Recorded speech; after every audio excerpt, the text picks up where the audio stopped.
Back to my YouTube channel. ಇವತ್ತಿನ vlogs ಕೂಡ ಸ್ವಲ್ಪನಾದರೂ ನಿಮ್ಗೆ ಇಷ್ಟ ಆಗುತ್ತೆ ಅಂತ ಅನ್ಕೊಳ್ತೀನಿ. ಇಷ್ಟ ಆಗಿದ್ರೆ ಪ್ಲೀಸ್ ಲೈಕ್ ಮಾಡಿ, ಶೇರ್ ಮಾಡಿ, ಕಮೆಂಟ್ ಮಾಡಿ. ಸಬ್ಸ್ಕ್ರೈಬ್ ಆಗದೆ ಯಾರಾದರೂ ನೋಡ್ತಾ ಇದ್ರೆ ದಯವಿಟ್ಟು ನನ್ನ ಚಾನಲ್ಗೆ ಸಬ್ಸ್ಕ್ರೈಬ್ ಮಾಡಿಕೊಂಡು ವಿಡಿಯೋನ ನೋಡಿ.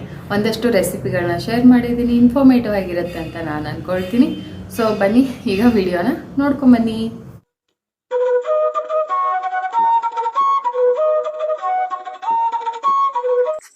ಬೆಳಗ್ಗೆ ಎದ್ದ ತಕ್ಷಣ ಫಸ್ಟ್ ಮೊದಲಿಗೆ ನಾನು ಬೆಡ್ನ ಸರಿ ಮಾಡ್ತಾ ಇದ್ದೀನಿ. ಎಲ್ಲ ಚೆನ್ನಾಗಿ ಒದರ್ಬಿಟ್ಟು ಒಂದ್ಸಲ ನಾವು ಬೆಡ್ ಸರಿ ಮಾಡಿಬಿಟ್ಟು ಹೋದರೆ ಯಾವಾಗಲೂ ಮನೆ ಕ್ಲೀನಾಗಿ ಕಾಣಿಸುತ್ತೆ. ಸೊ ಹಾಗಾಗಿ ಫಸ್ಟ್ ನಾನು ಬೆಡ್ರೂಮ್ನ ಸೆಟ್ ಮಾಡ್ಕೊಳ್ತಾ ಇದ್ದೀನಿ. ಇದು ಎದ್ದ ತಕ್ಷಣ ಮಾಡೋದ್ರಿಂದ ಮನೆಯೂ ಕ್ಲೀನಾಗಿರುತ್ತೆ.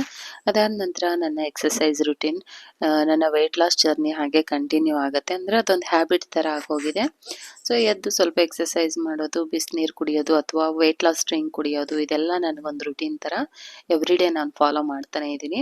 ಸೊ ಈಗ ಎಕ್ಸಸೈಸ್ನ ಮಾಡ್ಕೊಳ್ತಾ ಇದ್ದೀನಿ. ಇದು ಜಂಪಿಂಗ್ ಜಾಕ್ಸ್. ಇದು ಸ್ವಲ್ಪ ಬೇಗ ನಮಗೆ ಈಸಿಯಾಗಿ ವೆಯ್ಟ್ ಲಾಸ್ಗೆ ಹೆಲ್ಪ್ ಮಾಡುತ್ತೆ ಈ ಎಕ್ಸಸೈಸು.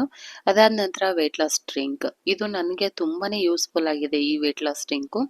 ನಿನ್ನೆ ವಿಡಿಯೋದಲ್ಲಿ ಕೂಡ ಒಂದು ವೆಯ್ಟ್ ಲಾಸ್ ಡ್ರಿಂಕ್ನ ಶೇರ್ ಮಾಡಿದ್ದೀನಿ. ಅದು ಫಾಸ್ಟಾಗಿ ನಿಮಗೆ ವೆಯ್ಟ್ನ ಬರ್ನ್ ಮಾಡುತ್ತೆ. ಹಾಗೆ ಸೊಪ್ಪು ತಂದಿದ್ರು, ಸ್ವಲ್ಪ ಸೊಪ್ಪನ್ನ ಬಿಡಿಸ್ಕೊಂಡು ಒಂದು ಪಲಾವ್ ರೆಸಿಪಿನ ಮಾಡೋಣ ಮೆಂತ್ಯ ಸೊಪ್ಪಲ್ಲಿ ಅಂತ ಬಿಡಿಸ್ಕೊಳ್ತಾ ಇದ್ದೀನಿ. ಈಗ ನಾನು ಮೆಂತ್ಯ ಪಲಾವ್ ಮಾಡ್ಕೊತಾ ಇದ್ದೀನಿ. ಯಾವುದೇ ರೀತಿ ಮಸಾಲೆ ರುಬ್ಕೊಳ್ತಾ ಇಲ್ಲ, ಹಾಗೆ ಮಾಡ್ಕೊಳ್ತಾ ಇರೋ ಶುಂಠಿ ಬೆಳ್ಳುಳ್ಳಿ ಯೂಸ್ ಮಾಡಿದೆ.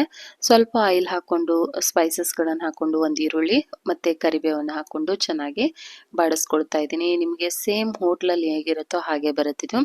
ಒಂದು ಕ್ಯಾರೆಟ್ನ ಕಟ್ ಮಾಡಿ ಹಾಕ್ಕೊಳ್ತಾ ಇದ್ದೀನಿ ಮತ್ತು ಹಾಗೆ ಒಂದು ಟೊಮ್ಯಾಟೊ ಕೂಡ ಕಟ್ ಮಾಡಿ ಹಾಕ್ಕೊಳ್ತಾ ಇದ್ದೀನಿ.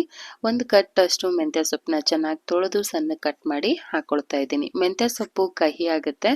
ಸೊ ಹಾಗಾಗಿ ಎಣ್ಣೆಲಿ ಇದನ್ನು ಚೆನ್ನಾಗಿ ಫ್ರೈ ಮಾಡ್ಕೊಳ್ಬೇಕು, ಆವಾಗ ಕಹಿ ಅಂಶ ಎಲ್ಲ ಹೋಗುತ್ತೆ. ರುಚಿಗೆ ತಕ್ಕಷ್ಟು ಉಪ್ಪನ್ನು ಸೇರಿಸ್ಕೊಳ್ತಾ ಇದ್ದೀನಿ. ಸ್ವಲ್ಪ ಅರಿಶಿನ, ಬೇಕಾದರೆ ನೀವು ಹಸಿಮೆಣಸಿನ್ಕಾಯಿ ಯೂಸ್ ಮಾಡ್ಬೋದು, ಬಟ್ ನಾನಿಲ್ಲಿ ರೆಡ್ ಚಿಲ್ಲಿ ಪೌಡರನ್ನು ಬಳಸಿದ್ದೀನಿ. ಒಂದೇ ಒಂದು ಹಸಿಮೆಣಸಿನ್ಕಾಯಿನ ಕಟ್ ಮಾಡಿ ಸೇರಿಸ್ಕೊಳ್ತಾ ಇದ್ದೀನಿ. ಇವಾಗ ಸೊಪ್ಪೆಲ್ಲ ಚೆನ್ನಾಗಿ ಬೆಂದಿದೆ. ಇದಕ್ಕೆ ಯಾವುದೇ ರೀತಿ ಮಸಾಲೆ ರುಬ್ಬಿಲ್ಲ, ನಾನು ಜಸ್ಟ್ ಹಾಗೆ ಮಾಡ್ತಾ ಇರೋದು. ಒಣ ಬಟಾಣಿನ ಬೇಯಿಸ್ಕೊಂಡು ಹಾಕೊಳ್ತಾ ಇದ್ದೀನಿ. ಈಗ ಇದು ಚೆನ್ನಾಗಿ ಫ್ರೈ ಆಗಬೇಕು, ಎಲ್ಲ ತರಕಾರಿಗೆ ಮಸಾಲೆ ಹಿಡಿಬೇಕು. ಅದಾದ ನಂತರ 1.5 ಲೋಟ ಅಷ್ಟು ಅಕ್ಕಿನ ತೊಳೆದು ಒಂದು 10 ನಿಮಿಷ ನೆನೆಯಕ್ಕೆ ಇಟ್ಟಿದ್ದೆ. ಆವಾಗಲೇ ನಿಮಗೆ ಉದ್ರುದ್ರಾಗಿ ರೈಸ್ ಬಾತ್ ಬರುತ್ತೆ. ಸೊ ಮೊದಲೇ ಒಂದು 10 ನಿಮಿಷ ನೆನೆಸಿಟ್ಟಿರಿ. 1.5 ಲೋಟ ಅಕ್ಕಿಗೆ ನಾನು 3 ಲೋಟದಷ್ಟು ಕ್ವಾಂಟಿಟಿಯಲ್ಲಿ ನೀರನ್ನು ತಗೊಳ್ತಾ ಇದ್ದೀನಿ. ಬೇಕಿದ್ರೆ ಇದಕ್ಕೆ 1 ಟೇಬಲ್ ಸ್ಪೂನ್ ತುಪ್ಪ ಹಾಕ್ಕೊಳ್ಬೋದು, ಮತ್ತು ಬೇಕಿದ್ರೆ ಕೊತ್ತಂಬರಿ ಸೊಪ್ಪು ಹಾಕ್ಕೊಳ್ಬೋದು. ಲೆಮನ್ ಕೂಡ ಹಿಂಡ್ಕೊಂಡು 2 ರಿಂದ 3 ವಿಸಿಲ್ ತೆಗೆಸಿದ್ರೆ ನೋಡ್ತಾ ಇರ್ಬೋದು. ಸಿಂಪಲ್ ಆಗಿ, ಈಸಿಯಾಗಿ, ಹೆಲ್ದಿಯಾಗಿರುವಂಥ ಒಂದು ಮೆಂತ್ಯ ಪಲಾವ್ ರೆಸಿಪಿ ರೆಡಿ ಆಗುತ್ತೆ. ತುಂಬಾನೇ ಚೆನ್ನಾಗಿತ್ತು. ಮಸಾಲೆ ಹಾಕಿಲ್ಲ ಅನ್ನೋ ಫೀಲೇ ಇರಲಿಲ್ಲ, ಅಷ್ಟು ಚೆನ್ನಾಗಿ ಈ ರೆಸಿಪಿ ಬಂದಿತ್ತು. ಇದಕ್ಕೆ ಕಾಂಬಿನೇಷನ್ ಆಗಿ ನಾನು ಸ್ವಲ್ಪ ರಾಯ್ತ ಮಾಡ್ಕೊಂಡಿದ್ದೆ. 2 ಕಾಂಬಿನೇಷನ್ ಸೂಪರ್ ಆಗಿತ್ತು. ವೆಯ್ಟ್ ಲಾಸ್ ಮಾಡೋರಿಗೆ ಈ ಒಂದು ಸಲಾಡ್ ಮಸ್ಟ್ ಆ್ಯಂಡ್ ಶುಡ್ ಅಂತಲೇ ಹೇಳ್ಬೋದು. ಟ್ರೈ ಮಾಡಲೇಬೇಕು ನೀವು. ಆ್ಯಂಡ್ ಹೈ ರಿಚ್ ಪ್ರೋಟೀನ್ ಮತ್ತು ನ್ಯೂಟ್ರಿಷನ್ಸ್ ಇರುವಂಥ, ಲೋ ಕ್ಯಾಲರಿ ಇರುವಂಥ ಒಂದು ಸಲಾಡ್ ರೆಸಿಪಿನ ಈ ವಿಡಿಯೋದಲ್ಲಿ ಶೇರ್ ಮಾಡಿದ್ದೀನಿ. ಹೇಗೆ ಮಾಡೋದು, ಏನು ಮಾಡೋದು, ರುಚಿ ಅಂತೂ ಅದ್ಭುತ ಇರುತ್ತೆ. ಸೊ ಸಿಂಪಲ್ ಕೂಡ ಮಾಡೋದು, ಕ್ವಿಕ್ಕಾಗಿ ಈಸಿಯಾಗಿ ನೀವು ಮನೆಯಲ್ಲೇ ಮಾಡ್ಕೊಳ್ಬೋದು. ಒಳ್ಳೆ ಪ್ರೋಟೀನ್ ಇರುತ್ತೆ. ಇದು ಮಕ್ಕಳು, ದೊಡ್ಡವರು ಪ್ರತಿಯೊಬ್ಬರು ತಗೋಬೋದು. ಬರೀ ವೆಯ್ಟ್ ಲಾಸ್ಗೆ ಅಂತಲ್ಲ, ಈ ಥರ ವಾರಕ್ಕೆ ಒಂದ್ಸಲ ಆದರೂ ನೀವು ಪ್ರೋಟೀನ್ ಇರುವಂಥದ್ದು, ಲೋ ಕ್ಯಾಲರಿ ಇರುವಂಥ ಒಂದು ಹಸಿ ತರಕಾರಿ ಸಲಾಡ್ಗಳನ್ನು ನಾವು ತಗೊಳ್ಳೋದ್ರಿಂದ, ಬರೀ ಹಸಿ ತರಕಾರಿ ಅಷ್ಟೇ ಅಲ್ಲ, ಈ ಒಂದು ರೆಸಿಪಿಗೆ ಡಿಫ್ರೆಂಟಾಗಿ ಮಾಡಿದ್ದೀನಿ. ಖಂಡಿತ ಇಷ್ಟ ಆಗುತ್ತೆ. ನನ್ನ ಮಗನೇ ಇಷ್ಟಪಟ್ಟು ತಿಂದಿದ್ದಾನೆ, ತರಕಾರಿ ತಿಂದಿರೋನೇ ತುಂಬ ಇಷ್ಟಪಟ್ಟು ಈ ರೆಸಿಪಿನ ತಿಂದ. ಹಾಗಾಗಿ ಹೇಳ್ತಾ ಇದ್ದೀನಿ. ಸೊ ತುಂಬ ಚೆನ್ನಾಗಿರುತ್ತೆ ಈ ರೆಸಿಪಿ. ನೀವು ಮಿಸ್ ಮಾಡದೆ ಟ್ರೈ ಮಾಡಬೇಕು. ಬನ್ನಿ ಈಗ ಆ ಸಲಾಡ್ ರೆಸಿಪಿನ ನೋಡ್ಕೊಂಬನ್ನಿ. ವೆಯ್ಟ್ ಲಾಸ್ ಮಾಡೋರು ಈ ರೆಸಿಪಿನ ಟ್ರೈ ಮಾಡ್ಬೋದು. ಒಂದು ಈರುಳ್ಳಿ, ಸ್ವಲ್ಪ ಒಂದು ಕ್ಯಾರೆಟ್ನ ತುರಿದು ಹಾಕ್ಕೊಳ್ತಾ ಇದ್ದೀನಿ, ಸ್ವಲ್ಪ ಟೊಮ್ಯಾಟೊ ಮತ್ತು 2 ಎಗ್ನ ಬಾಯ್ಲ್ ಮಾಡಿ ಕಟ್ ಮಾಡಿ ಹಾಕ್ಕೊಳ್ತಾ ಇದ್ದೀನಿ. ಬರೀ ವೈಟ್ ಮಾತ್ರ ಹಾಕ್ಕೋಬೋದು, ಇಲ್ಲ ಫುಲ್ ಹೋಲ್ ಎಗ್ ಕೂಡ ಹಾಕ್ಕೋಬೋದು. ಒಂದು ಸೌತೆಕಾಯಿನ ಕಟ್ ಮಾಡಿ ಹಾಕ್ಕೊಳ್ತಾ ಇದ್ದೀನಿ. ಬೇಕಿದ್ರೆ ಹಸಿಮೆಣ್ಸಿನ್ಕಾಯಿ ಹಾಕ್ಕೊಳ್ಳಿ, ನಾನು ಹಸಿಮೆಣ್ಸಿನ್ಕಾಯಿ ಅವಾಯ್ಡ್ ಮಾಡಿದ್ದೀನಿ. ಪೆಪ್ಪರ್ ಪೌಡ್ರು, ರುಚಿಗೆ ತಕ್ಕಷ್ಟು ಉಪ್ಪು. ಇದು ಆರಿಗಾನಿ ಪಿಜ್ಜಾಗೆ ಎಲ್ಲ ಹಾಕ್ತೀವಲ್ವ, ಅದು ಒಂದು ಸ್ವಲ್ಪ ಫ್ಲೇವರ್ ಕೊಡುತ್ತೆ ಅಂತ ಹಾಕ್ಕೊಳ್ತಾ ಇದ್ದೀನಿ. ಸ್ವಲ್ಪ ಕೊತ್ತಂಬರಿ ಸೊಪ್ಪು, ಲೆಮನ್ ಕೂಡ ಸೇರಿಸ್ಕೊಂಡಿದ್ದೆ, ಬಟ್ ಸ್ಕಿಪ್ ಆಗಿದೆ. ಸೊ ಲೆಮನ್ ಹಾಕ್ಕೊಳ್ಬೋದು. ಇದಕ್ಕೆ ಮೇನ್ ಅಂದರೆ ಸ್ವಲ್ಪ ಕಡಲೆ ಬೀಜನ ಚೆನ್ನಾಗಿ ಹುರಿದ್ಬಿಟ್ಟು ಹಾಕ್ಕೊಂಡ್ರೆ, ಚೆನ್ನಾಗಿ ಮಿಕ್ಸ್ ಮಾಡಿಕೊಂಡ್ರೆ ಒಂದು ಹೆಲ್ದಿ ಆಗಿರುವಂತಹ ಹೈ ರಿಚ್ ಪ್ರೋಟೀನ್ ಮತ್ತು ನ್ಯೂಟ್ರಿಷನ್, ಕಮ್ಮಿ ಕ್ಯಾಲರಿ ಇರುವಂಥ ಒಂದು ಸಲಾಡ್ ರೆಸಿಪಿ ರೆಡಿ ಆಗುತ್ತೆ. ತುಂಬಾ ಚೆನ್ನಾಗಿತ್ತು. ಜೊತೆಗೆ ಟೀ ಕೂಡ ಮಾಡ್ಕೊಂಡಿದ್ದೆ. ಸೊ ಬೆಳಗಿನ ರುಟೀನ್ ಮುಗಿದಿದೆ. ಇವಾಗ ಸ್ಕೂಲ್ಗೆ ಹೊರಡಬೇಕು. ಸ್ನಾನ ಮಾಡ್ಕೊಂಡು ಹೊರಟ್ರೆ ನನ್ನ ಕೆಲಸ ಆಯಿತು, ಟಿಫನ್ ಆಯಿತು, ಎಲ್ಲ ಆಯಿತು. ಎಲ್ಲ ಕೆಲಸ ಮುಗಿಸ್ಕೊಂಡು ಸ್ಕೂಲ್ಗೆ ಹೋಗ್ತಾ ಇದ್ದೀನಿ. ರ್ಯಾಂಡಮ್ ಆಗಿ ಕ್ಲೀನ್ ಮಾಡಿದ್ದೀನಿ. ಬಂದು ಇನ್ನೊಂದ್ಸಲ ಕಿಚನ್ನ ಕ್ಲೀನ್ ಮಾಡಬೇಕು. ಮಾಮೂಲಿ ಬ್ರೇಕ್ಫಾಸ್ಟ್ ಮಾಡಿರುವಂಥ ಎಲ್ಲ ಪಾತ್ರೆಗಳು ತೊಳೆದಿಟ್ಬಿಟ್ಟು ಹೋಗ್ಬಿಡ್ತೀನಿ ಟೈಮ್ ಇದ್ದರೆ. ಸಮ್ ಟೈಮ್ ಸಾಕಾಗದೆ ಇದ್ದಾಗ, ಯಾಕಂದರೆ ಆನ್ ಟೈಮ್ ನಾನು ಡ್ಯೂಟಿಗೆ ಹೋಗಬೇಕು. ಸೊ ಸಮ್ ಟೈಮ್ ಏನಾದ್ರು ಟೈಮ್ ಸಾಕಾಗಲಿಲ್ಲ ಅಂದರೆ ಹಾಗೆ ಸಿಂಕಲ್ಲಿ ಹಾಕಿ ಹೋಗಿರ್ತೀನಿ, ಬಂದು ವಾಶ್ ಮಾಡ್ಕೊತಾ ಇರ್ತೀನಿ. ಇವತ್ತು ಸ್ವಲ್ಪ ಟೈಮ್ ಸೇವ್ ಆಯಿತು, ಬಿಕಾಸ್ ಬೇಗ ಎದ್ದಿದ್ದೆ. ಸೊ ಬೇಗ ಎದ್ದರೆ ಎಲ್ಲ ಕೆಲಸ ಪರ್ಫೆಕ್ಟಾಗಿ ಮುಗಿಯುತ್ತೆ. ಬೇಗ ಏಳೋದು ತುಂಬ ಒಳ್ಳೆ ಹವ್ಯಾಸ. ಬೇಗ ಏಳೋದ್ರಿಂದ ಸುಮಾರು ಬೆನಿಫಿಟ್ ಇದೆ. ನಮ್ಮ ಆರೋಗ್ಯದಲ್ಲಿ ಚೇಂಜಸ್ ಆಗುತ್ತೆ. ಇಡೀ ದಿನ ಆ್ಯಕ್ಟಿವ್ ಆಗಿರ್ತೀವಿ. ಎದ್ದು ನೋಡಿ, ನೀವು ಮಿನಿಮಮ್ 5 ಗಂಟೆಗಾದರೂ ಹೇಳಕ್ಕೆ ಟ್ರೈ ಮಾಡಿ.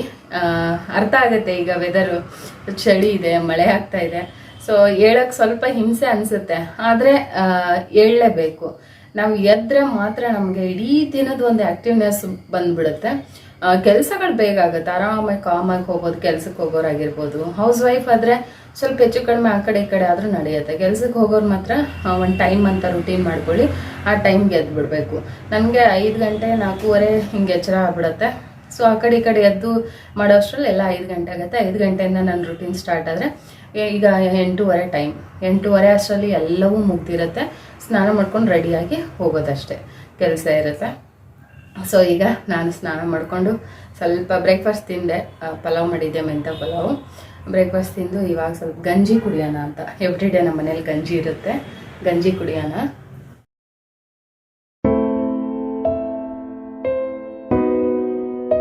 ಓಂಕಾರು ಟಿಫನ್ ಮಾಡ್ದೆ, ಒಂದು ಇನ್ನೂ ಸ್ನಾನ ಇಲ್ಲ.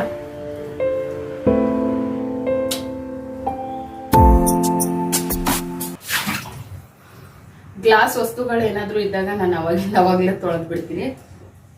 ಇಷ್ಟು ದಿನದಲ್ಲಿ ನನ್ನ ಮದುವೆಗೆ 11 ವರ್ಷ ಆಯಿತು. ನಾನು ಹೆಚ್ಚಾಗಿ ಗ್ಲಾಸ್ ಐಟಮ್ಸ್ ಯೂಸ್ ಮಾಡ್ತೀನಿ. ಸೆರಾಮಿಕ್ಕು, ಗ್ಲಾಸು.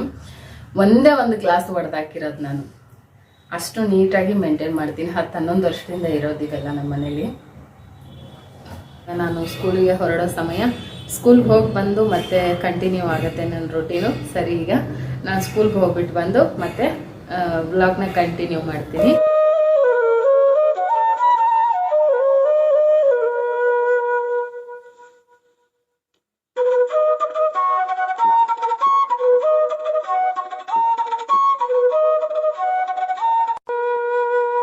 ಸ್ಕೂಲ್ಗೆ ಹೋಗಿ ಬಂದಿದ್ದೀನಿ. ಇವಾಗ ಮತ್ತೆ ನಮ್ಮ ದಿನನಿತ್ಯದ ರುಟೀನ್ ಸ್ಟಾರ್ಟ್ ಆಗುತ್ತೆ. ಬನ್ನಿ.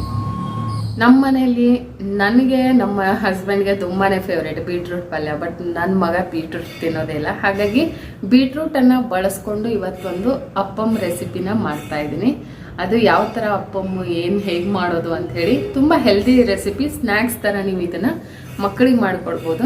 ಸೊ ನನ್ನ ಮಗ ಸ್ವಲ್ಪ ತರಕಾರಿ ಎಲ್ಲ ತಿನ್ನೋದೇ ಇಲ್ಲ. ಹಾಗಾಗಿ ನಾನು ಈ ಥರ ಏನಾದರೂ ಕ್ರಿಯೇಟಿವ್ ಆಗಿ ಯೋಚನೆ ಮಾಡಿ ಮಾಡ್ತಾ ಇರ್ತೀನಿ. ಈಗ ಆ ಅಪ್ಪಮ್ ರೆಸಿಪಿ ಹೇಗೆ ಮಾಡೋದು ಅಂಥೇಳಿ ನೋಡ್ಕೊಂಬನ್ನಿ. ಇದು ಯಾವ ಥರ ಅಪ್ಪಮ್ ಅಂತ. ಹೈ ಪ್ರೋಟೀನ್ ಇರುವಂಥ, ಹೈ ರಿಚ್ ನ್ಯೂಟ್ರಿಷನ್ಸ್ ಇರುವಂಥ ಒಂದು ಅಪ್ಪಮ್ನ ಸ್ನ್ಯಾಕ್ಸ್ಗೆ ನಾನು ನನ್ನ ಮಗನಿಗೆ ಮಾಡಿಕೊಡ್ತಾ ಇದ್ದೀನಿ. ಬನ್ನಿ ಈಗ ಆ ವಿಡಿಯೋನ ನೋಡ್ಕೊಂಬನ್ನಿ.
5 ಎಗ್ನ ಒಡೆದು ಈ ರೀತಿ ಬೀಟ್ ಮಾಡಿ ಇಟ್ಕೊಳ್ತಾ ಇದ್ದೀನಿ. ಸೊ ಒಂದು ಈರುಳ್ಳಿನ ಸಣ್ಣ ಕಟ್ ಮಾಡಿ ಹಾಕೊಳ್ತಾ ಇದ್ದೀನಿ. ಅದಾದ ನಂತರ ಸ್ವಲ್ಪ ಇದಕ್ಕೆ ಬೀಟ್ರೂಟ್ ಮತ್ತು ಸ್ವಲ್ಪ ಕ್ಯಾರೆಟ್ ಸಹ ಸೇರಿಸ್ಕೊಳ್ತಾ ಇದ್ದೀನಿ. ಒಂದು ಕ್ರಿಸ್ಪಿನೆಸ್ಗೋಸ್ಕರ ನಾನು ಅಕ್ಕಿ ಹಿಟ್ಟನ್ನ ಬಳಸ್ತಾ ಇದ್ದೀನಿ. ಬೇಕಾದರೆ ಬಳಸಿ, ಇಲ್ಲಾಂದರೆ ಸ್ಕಿಪ್ ಕೂಡ ಮಾಡ್ಬೋದು. ರುಚಿಗೆ ತಕ್ಕಷ್ಟು ಉಪ್ಪು ಮತ್ತು ಸ್ವಲ್ಪ ಪೆಪ್ಪರ್ ಪೌಡ್ರು, ಬೇಕಿದ್ರೆ ಇದಕ್ಕೂ ಕೂಡ ನೀವು ಹಸಿಮೆಣಸಿನ್ಕಾಯಿನ ಬಳಸ್ಬೋದು. ಆರಿಗ್ಯಾನಿ ಹಾಕ್ಕೊಂಡು ಚೆನ್ನಾಗಿ ಇದನ್ನು ಈ ರೀತಿ ಮಿಕ್ಸ್ ಮಾಡ್ಕೊಂಡು ಒಂದು ಬ್ಯಾಟರ್ನ ರೆಡಿ ಮಾಡ್ಕೊಳ್ಬೇಕು. ಇದು ಅಪ್ಪಮ್ಗೆ. ಬೇಕಿದ್ರೆ ಇದಕ್ಕೆ ಕೊತ್ತಂಬರಿ ಸೊಪ್ಪು ಸೇರಿಸಿ, ನಾನು ಬರೀ ಇಲ್ಲಿ ಕರಿಬೇವು ಸೊಪ್ಪನ್ನ ಸಣ್ಣ ಕಟ್ ಮಾಡಿ ಹಾಕೊಳ್ತಾ ಇದ್ದೀನಿ. ಚೆನ್ನಾಗಿ ಮಿಕ್ಸ್ ಮಾಡಿ ಕಾವಲಿನ ಕಾಯಕ್ಕಿಟ್ಟು ಸ್ವಲ್ಪ ಎಣ್ಣೆನ ಹಾಕಿ ಪಡ್ಡು ರೀತಿಯಲ್ಲಿ ಈ ಒಂದು ಎಗ್ ಅಪ್ಪಮ್ನ ಮಾಡಿಕೊಂಡ್ರೆ ಹೆಲ್ದಿ ಆಗಿರುವಂತಹ ಒಂದು ಅಪ್ಪಮ್ ರೆಸಿಪಿನ ಮಾಡ್ಕೊಳ್ಬೋದು. ಮಕ್ಕಳಿಗೆ ಇದು ಸ್ನ್ಯಾಕ್ಸ್ ಟೈಮ್ಗೆ ತುಂಬಾ ಚೆನ್ನಾಗಿರುತ್ತೆ. ಆ್ಯಂಡ್ ಹೆಚ್ಚಿನ ಒಂದು ಪ್ರೋಟೀನ್ ಮತ್ತು ನ್ಯೂಟ್ರಿಷಿಯನ್ಸ್ ಎಲ್ಲ ಇದರಲ್ಲಿ ಇರೋದ್ರಿಂದ ಬೀಟ್ರೂಟು, ಕ್ಯಾರೆಟು ಇದೆಲ್ಲ ತುಂಬ ಬೆನಿಫಿಟ್ ಇರೋವಂಥ ವೆಜಿಟೇಬಲ್ಸು. ಸಾಮಾನ್ಯವಾಗಿ ಮಕ್ಕಳು ಪಲ್ಯ ಎಲ್ಲ ಕೊಟ್ಟರೆ ತಿನ್ನೋದಿಲ್ಲ. ಈ ರೀತಿ ಮಾಡಿಕೊಟ್ಟಾಗ ಖಂಡಿತ ಅವರು ಇದನ್ನ ಒಂಥರ ಸ್ನ್ಯಾಕ್ಸ್ ರೀತಿಯಲ್ಲೂ ತಿಂತಾರೆ. ಹೆಲ್ದಿ ಫುಡ್ನ ಮನೆಯಲ್ಲೇ ನಾವು ಮಾಡಿಕೊಟ್ಟಂಗೂ ಇರುತ್ತೆ. ಮಕ್ಕಳು ತುಂಬ ಇಷ್ಟಪಡ್ತಾರೆ. ಖಂಡಿತವಾಗ್ಲೂ ಈ ರೆಸಿಪಿನ ಟ್ರೈ ಮಾಡಿ. ಸಣ್ಣ ಉರಿಯಲ್ಲಿ ಪಡ್ಡು ಹೇಗೆ ಬೇಯಿಸ್ಕೋತಿರೋ ಹಾಗೆ ಇದನ್ನು ಬೇಯಿಸ್ಕೋಬೇಕು. ಎರಡೂ ಬದಿ ಚೆನ್ನಾಗಿ ಬೇಯಿಸ್ಕೊಂಡ್ರೆ ನಿಮಗೆ ಹೆಲ್ದಿಯಾಗಿರುವಂಥ ಒಂದು ಸ್ನ್ಯಾಕ್ಸ್ ರೆಸಿಪಿ ರೆಡಿ ಆಗುತ್ತೆ. ತುಂಬ ಚೆನ್ನಾಗಿತ್ತು. ತಪ್ಪದೆ ಈ ರೆಸಿಪಿನೂ ಕೂಡ ನೀವು ಟ್ರೈ ಮಾಡಿ. ಮಕ್ಕಳಂತೂ ತುಂಬಾ ಇಷ್ಟಪಟ್ಟು ಈ ರೆಸಿಪಿನ ತಿಂತಾರೆ. ಅವರು ತರಕಾರಿ ಹಾಕಿದ್ದೀವಿ ಅಂತ ಗೊತ್ತೇ ಆಗಲ್ಲ, ಆ ಥರ ಇದು ಟೇಸ್ಟನ್ನು ಕೊಡೋವಂಥದ್ದು ಅಲ್ವಾ. ಇವತ್ತಿನ ವಿಡಿಯೋ ಸ್ವಲ್ಪ ಆದರೂ ಇಷ್ಟ ಆಯಿತು ಅಂತ ಅಂದ್ಕೊಳ್ತೀನಿ. ಇದೇ ಥರ ಮೋಟಿವೇಟ್ ಮಾಡ್ತಾ ಇರಿ, ಸಪೋರ್ಟ್ ಮಾಡ್ತಾ ಇರಿ. ಸೊ ನನಗೂ ಇನ್ನಷ್ಟು ಮೋಟಿವೇಟ್ ಆಗುತ್ತೆ. ಡೈಲಿ ನನ್ನ ಬ್ಯುಸಿ ಲೈಫ್ ಜೊತೆಗೆ ಒಂದಷ್ಟು ವ್ಲಾಗ್ಸ್ಗಳನ್ನು ಶೇರ್ ಮಾಡಲಿಕ್ಕೆ ನನಗೆ ಇನ್ನಷ್ಟು ಸ್ಫೂರ್ತಿ ಆಗುತ್ತೆ. ಸಪೋರ್ಟ್ ಮಾಡ್ತೀರಾ ಅಂತ ಅಂದ್ಕೊಳ್ತೀನಿ. ಪ್ಲೀಸ್ ಸಪೋರ್ಟ್ ಮಾಡಿ. ಇದೇ ಥರ ನಿಮ್ಮ ಪ್ರೀತಿಯ ಕವಿತಾನ ಬೆಳೆಸಿ ಅಂತ ಕೇಳ್ಕೊಳ್ತೀನಿ. ಸೊ ಮತ್ತೆ ನಾನು ಸಿಗ್ತೀನಿ ಇನ್ನೊಂದು ಹೊಸ ವಿಡಿಯೋದಲ್ಲಿ. ಲೈಕ್ ಮಾಡಿಲ್ಲ ಅಂದರೆ ಕೊನೆಗೆ ಮತ್ತೊಂದು ಸಲ ಕೇಳ್ತಾ ಇದ್ದೀನಿ, ಲೈಕ್ ಮಾಡಿ. ನೀವು ಲೈಕ್ ಮಾಡೋದ್ರಿಂದ ಅದು ಹೆಚ್ಚೆಚ್ಚು ಜನಕ್ಕೆ ರೆಕಮೆಂಡ್ ಆಗುತ್ತೆ. ಲೈಕ್, ಕಮೆಂಟ್ ಮಾಡಿ. ಸಬ್ಸ್ಕ್ರೈಬ್ ಆಗದೆ ಯಾರಾದರೂ ನೋಡ್ತಾ ಇದ್ದರೆ ದಯವಿಟ್ಟು ನನ್ನ ಚಾನಲ್ಗೆ ಸಬ್ಸ್ಕ್ರೈಬ್ ಮಾಡ್ಕೊಳ್ಳಿ.